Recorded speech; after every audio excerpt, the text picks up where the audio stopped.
بسم الله الرحمن الرحيم. النهارده جايين بطريقه جديده، طريقه التبطين الهوائي لنبات المشمش الهندي او البشبله.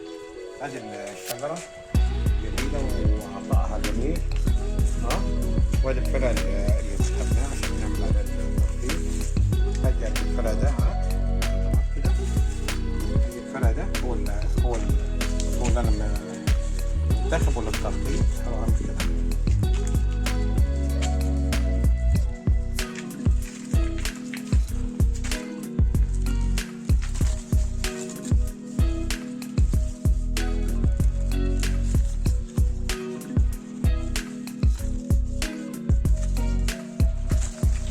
لازم الحذر واحنا ماسكين اي آلة حادة عشان ما نتعورش. بس كده يعني كسبت حوالي سنتي ونص كده. ابدأ بالخطوة الثانية، هي هذا الكيس على اللي عندي بسيط، كيس بسيط مش هعمل فيه اي حاجة غير بسيط كده.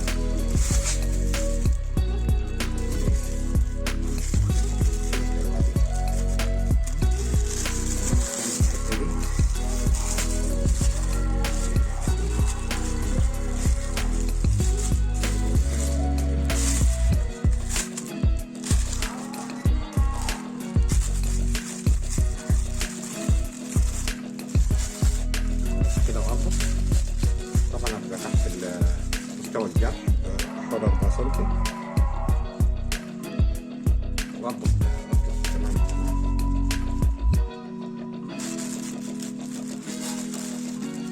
لو ماسك كرباط ماشي، حبل ماشي، بس اهم حاجه في الربط ان الربطه تبقى قويه عشان تحبس العصاره، قوم تحفز الفرع انه يربي جذور ان شاء الله. بعد ما لفينا بقى الكيس بالشكل ده. لو عندنا حته صبار اوليفيرا ودهنا دي بتبقى اسرع شويه.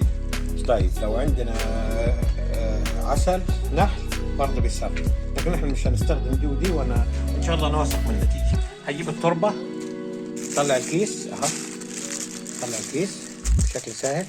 بجيب تربه طبعا خفيفه، ما بجيبش تربه ثقيله، ما بكترش اهو كده. ضمنت ان التربه طبعا مبلوله اهو. بأمن على الربطه وأمن على القفله، وعملت ربطه تمام ولفيت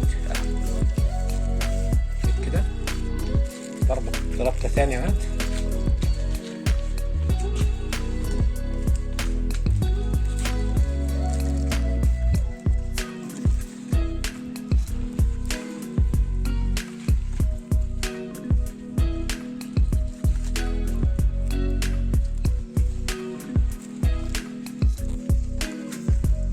كده.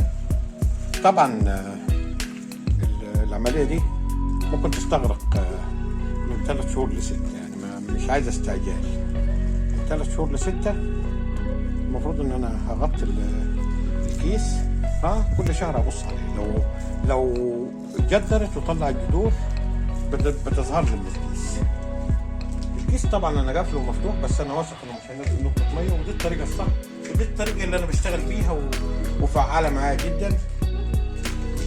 والسلام عليكم ورحمة الله وبركاته.